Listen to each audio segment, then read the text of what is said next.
Welcome back. Second episode of the Wake Up Bank Up series. I took a few days off, really just to get some stats going. I know the first week is real volatile, and um, you know, I wanted to switch over to Roto Grinders, at least the free, because I think I could get away with that. It was just a dread, honestly, to make those Excel spreadsheets, and it is what it is, but. I'm going to try keeping today's kind of shorter just because, stuff will come out later. Weather will update more or less later and things like that. But it is an interesting slate. We've had a good start to the year. Tonight will be interesting, but let's go ahead and jump in. So for pitching, I went ahead and just kind of made my pool. I think I'm going to keep it down. I think I'm going to do 5 lineups tonight. I was doing 20. Like I said, I was doing okay. It's hard to get a lot of return unless you end up in like the first 3% or whatever it is. I hit a couple of solos pretty well, so maybe 5 might be a good mid area. But as for rank, I really don't have a rank. Now, I do have when I do ranks, it's more or less based on point per dollar, not who's going to score the highest. So if I did have to go a rank, I would go Giolito, Glasnow, Darvish. That's just point per dollar. Actually, I have them highest points too. It's pretty simple. Giolito against Seattle. I know Seattle's been playing better. I like the young cats they got out there. I like their prospects that they haven't called up. But at the end of the day, I really do think Giolito's a Cy Young caliber pitcher. Big ballpark. For Glasnow, the dude throws 114 miles an hour, that nasty curveball. I read somewhere that it was rated out as the best pitch of all pitchers in Major League Baseball. His problem with the past was, control, not going deep into games. And he's another one of those pitchers that throw high, throw curveball, so it's either you guess high or low, right? This offseason, he added a changeup, and, dude, he was throwing 101 his first game. So I love Giolito in that spot versus Boston. Boston's looked terrible as well. Darvish, pitching in San Diego. Wind's not in the hitter's favor. It's more neutral, but San Diego's a big ballpark, so to really be scared there, you want the wind to not be blowing out to right for a pitcher. I think it's blowing pretty sideways at the moment. Again, this is early. This could all change later. But you running in third. Oh, and especially you watch the lineup because apparently Yaz might be out. So if Yaz is out for San Francisco, I know it's only one bat, but that's a huge bat. Going off a limb here, this game is going to be nuts. I'm only going to take one side of it, and that's Freddie Peralta. Hoping for the ceiling. Well, not really ceiling. Kind of just to not get shelled.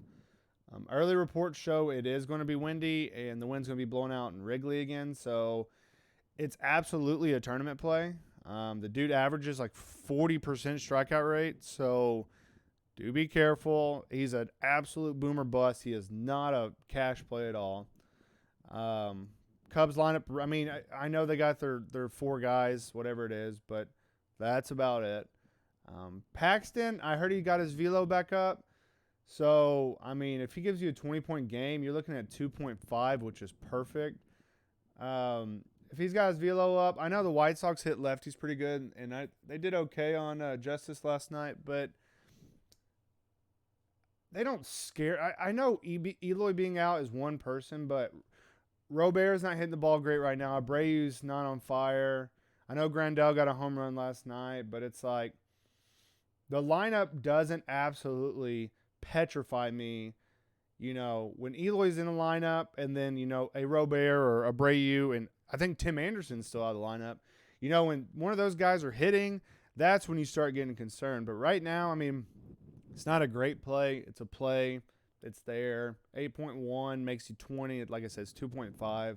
Throw a few darts at him. From right now, it looks like he actually might be pretty owned. They're projecting like 25 to 27%. I don't know how true that is, but that might talk you off of not playing him in tournaments. I wouldn't recommend him in cash. If in all honesty, if I had to make a cash lineup, it'd probably be two of those over 9K guys, and just we'll talk about bats. There's plenty of cheap bats, but last two will be Martin Perez. And yes, I'm a Rangers fan. I know all about Martin Perez, the ups and downs and the no strikeouts and everything else. Look, he's 6'7". It's strictly a price play.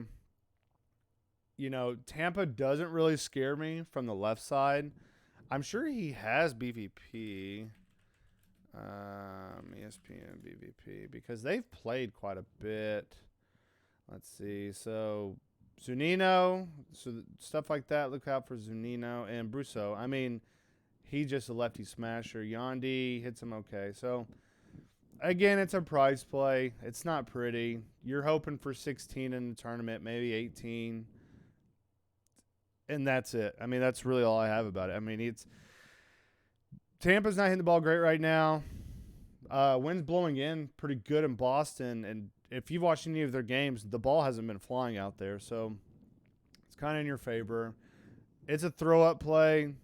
He doesn't strike anybody out. He's pitching okay in spring training. Again, he could get blown up, but it would have to be kind of BABIP blown up. I don't see a lot of home runs just because the ballpark's not playing like that right now. But if you play it, you hope for 18, and you hope for, high-end bats go off with one of the big guys. So, last is Stroman. Personally, I love him as a pitcher. DraftKings, Fantrax, he's not a great DFS play. He's got a nasty sinker, and apparently he added something to his changeup or something in the offseason. It's looked filthy. I mean, the dude, I love watching him on Twitter and everything else, but not sure if that really translates to the real world, but I will say I do like him as a pitcher. He's there. You hope for 20. It's about 2.3 value back. Again, as per my rankings, he is the last of just these. So he's in the player pool. He's just last in the player pool. Out of 5 lineups, I think I'm going to have one just in case that changeup is a real thing that, everybody's talking about. But hitting-wise, it's going to get interesting, right? So first game, we have the Mets. I did keep everybody in the lineup. I don't think it's a great full stack, but as for the weather, I in baseball, I do a lot depending on the weather. And Philly's a good ballpark to hit at. Problem is I think the weather is not in our favor. Yeah. As of right now, I mean, it could get better. Again, later, check it out. But 60 degrees, wind's blowing in. Stats aren't looking great on it. So that is bumped down 2 hitters, but huge bump up because I don't think Chase Anderson's that great. Huge fly ball percentage. It's a great spot for the Mets. They kind of disappointed yesterday. It should be a good bounce back spot. Problem is I watched a lot of that game too, and McNeil hit a ball that he just absolutely laced to left center, and it's warning tracked right there in that corner, and he even looked at the ball like, wow, so that was with better weather yesterday too. The wind was blowing out, so I would be cautious about full stack unless you get just the continuous rotation kind of stack, but outside of that, it's maybe a one-off with power guys. Philly, I mean, again, I like Stroman as a real-life pitcher. He doesn't give up a lot of hard contact. That sinker ball changeup mix just keeps the ball on the ground. Weather's blowing in, so if you go anywhere, I don't like stacks. One-offs, maybe with power bats. Pretty much simple there. Tampa, again, Martin Perez. It's weird, right? So Perez isn't a great real-life pitcher. He's not an absolute terrible. He's not a great DFS pitcher. He's not absolutely terrible. But I'm struggling to pick on him or pick him. He's just in the middle, right? So I don't hate the full rotation here. If you stay right here 1 through 5 with these guys, Margot, Randy, Meadows, Yandy, and Brusso. As you saw in the BVP earlier, that they hit him pretty well. My problem is like I said, wind's blowing in. It's 50 degrees right now, and it's showing really bad stats on how these games usually play with these things. And like I said, if you've watched any of the games in Fenway lately, it's been a struggle to get the ball out. I mean, the new ball, the unjuiced ball or whatever they call it, being cold, wind blowing in. I mean, again, that's why I'm picking more on the Perez side. But if you did want to attack it, Margot's on fire. Randy smashes lefties. Meadows is hitting okay. Yandy had a really good spring. I'm pretty sure he started okay. Yeah, I mean, one good game, but I mean, again, Brousseau would be my favorite pick here. Maybe Margot, because just price point, Brousseau just crushes lefties, but don't love it. It's there. Play it if you want to. Boston, they're going against Glasnow, and Boston's just awful right now, so I don't see a reason to pick them. Glasnow does give up some bombs and walks, and that's how you're going to get hurt here, but I don't see it. Glasnow looks great. Boston does not. Wind's blowing in, cold. That's a big pass. Now, this game and a game, actually the next few games are really good, but this game could be the most interesting from a DFS standpoint of the whole slate, right? So, Alzolay, I think is how you pronounce his name. Good pitcher, doesn't give up a lot of hard contact, good strikeout stuff. Just kind of, here's the problem is the wind's blowing out again in Wrigley. And I know yesterday didn't really reflect the wind blowing out, but it is. And I think that's more or less the talent on the offense on the other side. And I think Milwaukee has a good lineup. They're just, again, I love Keston. I love Yelich. I love Garcia, Shaw. I think I don't really care about these guys, but they're talented players. They're just not hitting the ball. Yelich is, I hate it, and I still think he's going to recover. Looked awful. Keston's looked awful. I know Avisel, he hit a warning track ball yesterday that was really close going out. And Shaw, it's home run or bust, but Omar had a bomb yesterday. I like this. I like to hedge this game. If you're playing like 20 lineups, I would get a few lineups with this, a few lineups with Alzolay on the other side, right? It's completely DraftKings, both sides, hedge offense to pitching. Because I don't think Alzolay really has the ceiling. Like I said, I don't really have him in my pool. Like I said, I went more Freddie on this side because his strikeout upside. The wind's going to be a factor. It's clearly on the offensive side. So the only reason why I have a pitcher in this game is Freddie with a 40% strikeout rate. But I can see Alzolay throwing, I think he's pretty cheap too, right? He's 7.4. So I could see him getting 16. Again, it's right there at that Martin Perez, but more or less he's $1,000 more expensive. So that's why I went with Perez. But if you're gonna play this game, the talent's there. That's just got to happen. I would stay probably in these five. It is full stackable. Now I'd only do 5 to 10% of it, but it is full stackable because if this thing does run, it's gonna be they could put up a 10 note just with those 5 guys alone. All right, so we got Freddie Peralta. Doesn't really give up a lot of hard contact. Throws hard, but his big thing is his walks. And my favorite thing in baseball is just the revolving door. So if he walks people and just lets people in, the whole lineup could go off. But really, I would stay with the power bats here. Their main 5 guys because, no offense, but I'm not a real big fan of, Hayward. Javi, I love Javi. I like him versus lefties, but 5.1 price tag is pretty expensive. David, I think he had a bomb yesterday, but not a big fan. Again, revolving door. If he starts walking, these guys are going to score. I like Peralta in this game. He's apparently tightened up things, but again, he walks. Any of these guys can home run any time, any minute. So, next game is Toronto.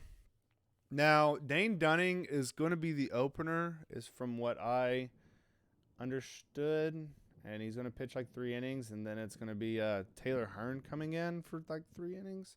I don't know. I'm a Rangers fan. Our team's awful.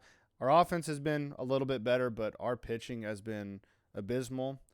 I don't think Dane Dunning might be our best pitching prospect, and that's saying a lot.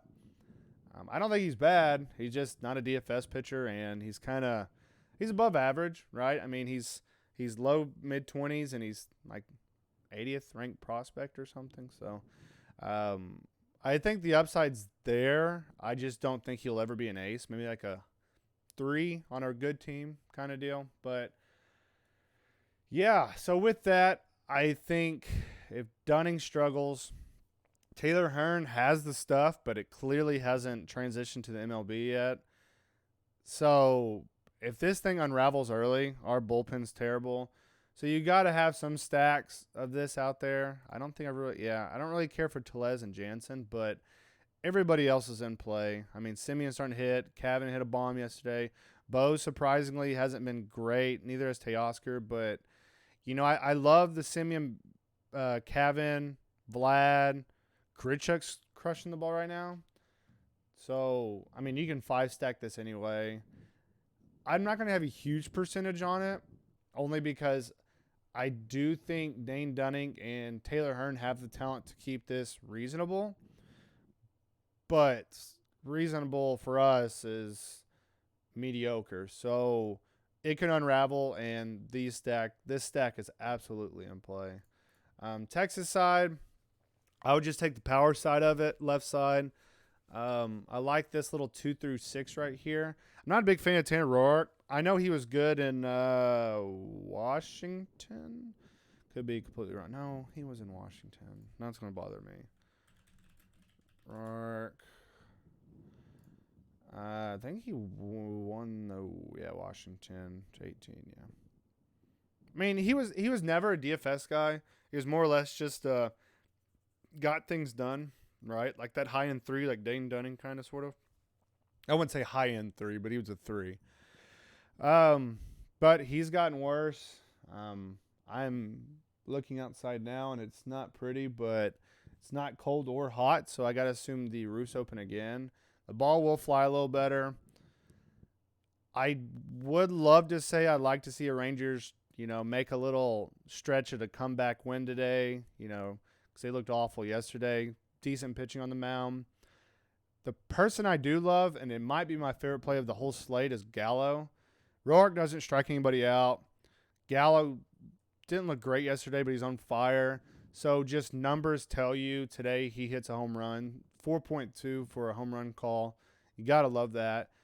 David Dahl's been on fire. Nate Lowe's been on fire. Solak only because he's in that 4 to 5 role. And if you like these 3, you got to like the wrap up here with Guzman and Solak. Guzman is traditionally, he's only played, 2 years. Isn't a power guy, but watching them in spring training, he is crushing the ball right now. He's always been strong, but he was kind of like Vlad, where his launch angle is really low. But apparently he worked with Gallo, and they worked on his launch angle. And I know it hasn't really resonated. He's only hit 5 times. But if he gets a start today at 2.6, I can't have 2 home run calls, but I love that play as well. I think this is sneaky. I don't think many people are going to be playing this. Let's just quick look at hitters. Gallo's pretty popular. Dahl's kind of popular. But yeah, everybody else is under 5%. So sneaky little lineup. Again, out of 5. I think I might have a 5 stack of this and then like a 3 maybe. And then I don't know yet, but I might full clip Gallo. Not sure. But next game, Coors Field. Be careful here. As you can see, weather. Again, get all your stuff for Roto Grinders. Kevin Roth's a beast.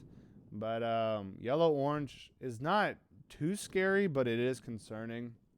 Now, Herman is a good pitcher. He's not great. He's great outside of Coors, but in Coors, he's just kind of there. Ketel Marte might be my second favorite play of the day. He's just been on fire. I think, he got a lot of criticism for losing his power in the offseason. So he's smoking the ball right now with power. I mean, we all know he can hit for average, but he's hit, I don't know how many home runs, but he's crushing the ball right now. Against Marquez, I mean, that means Marquez is a strikeout-esque ground ball guy. And if Marte's trying to get, height on the ball and doesn't strike out, I mean, and he's fast. I mean, he's screaming triples to home runs here. Peralta is a pure hitter as well. I like him, but it's weird, right? These guys are cheap and in a good spot against an average pitcher at home. But, I mean, Asdrubal is like 100. Escobar has just not looked great last year or this year so far. And Pavin and Vogt are home run or bust. So it's so weird. This game could unravel a little bit, but I don't want to say it's kind of just Cattell or Peralta or bust because it's Coors.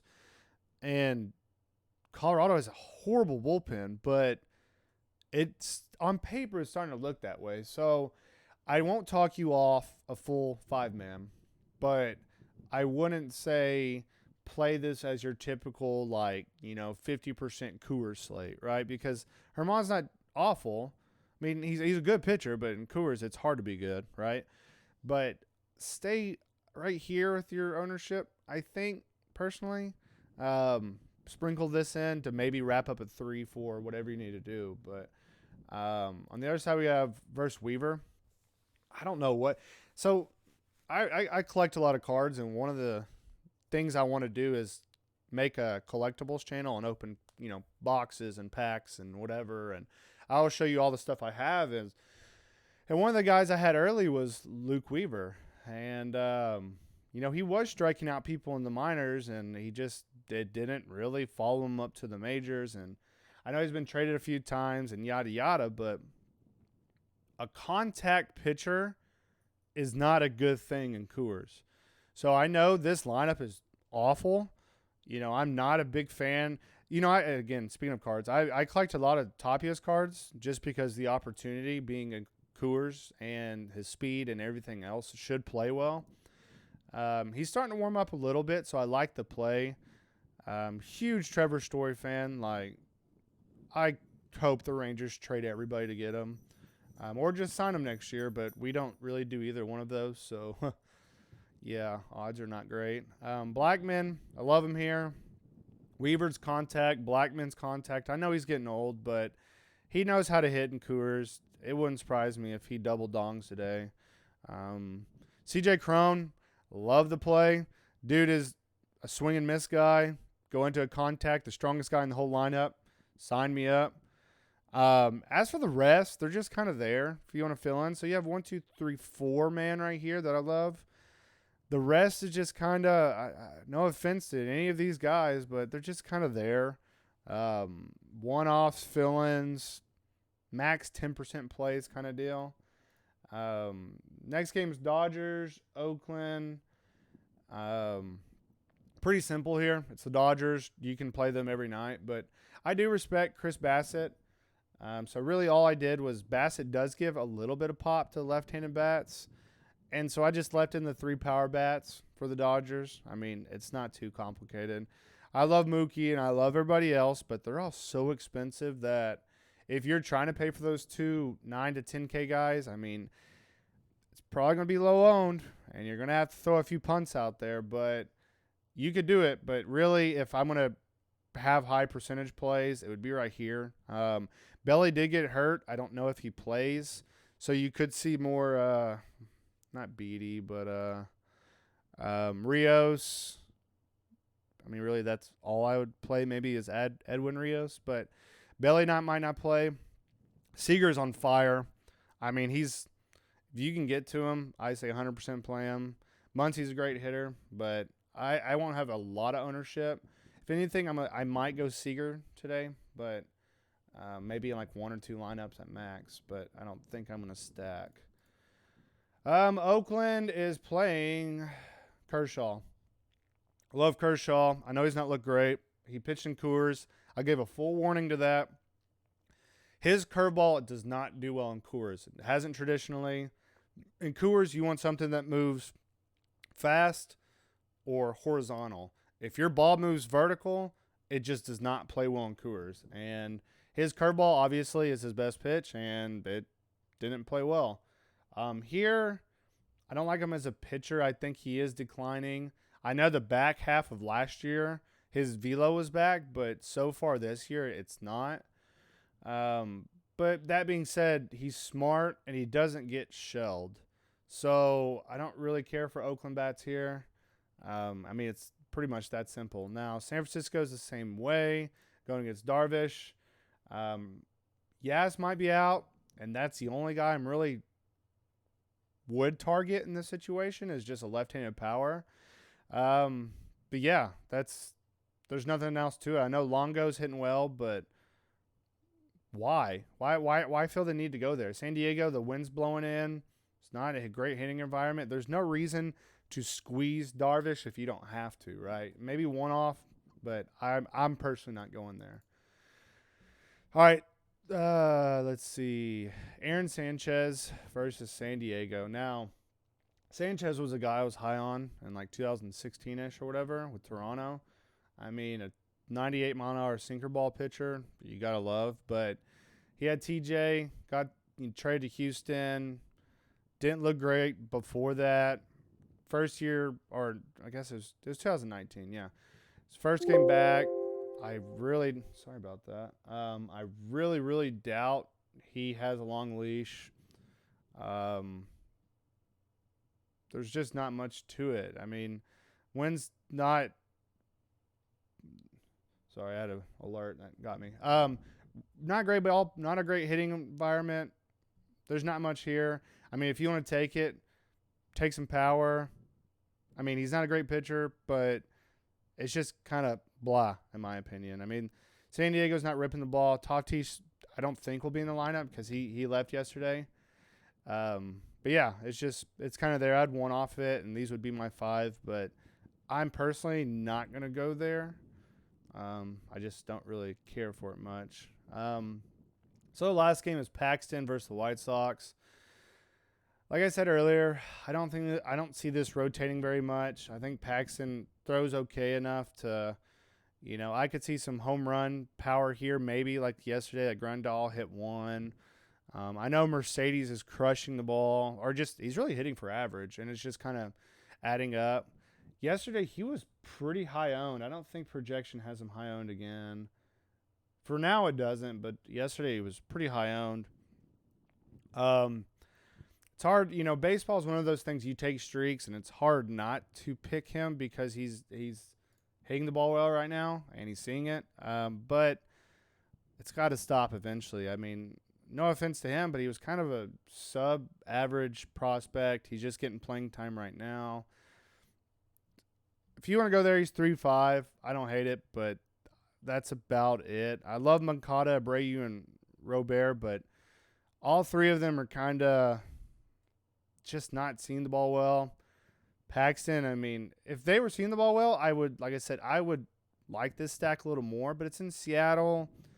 Not a great hitting environment. It's just, again, another one of these. There's no late night hammer tonight. You get your pitchers, you get your offense early, really right there in the middle. To wrap it up, it's Giolito. I love Giolito. Favorite play of the day. No reason to go there with Seattle. I mean, you can take one-offs, but the lineup isn't really hitting well. It's in a pitcher environment. That's really it. So I tried keeping this one a little bit shorter. I know the last one was long, but I think going forward, I am going to start doing maybe like a few betting plays and stuff like that I like. If anybody that actually watches this has any ideas of maybe a fun game, I know I listen to the Morning Grind with Roto Grinders, and they do like a favorite hitter, favorite under 5K guy, whatever. Something like that I might do, but for now, I'm just trying to figure out the best way to do it all, as in like visually and stuff like that I can work with, that I know I can get away with, that's not through a paywall. So, that's about it. So, till next time. Later.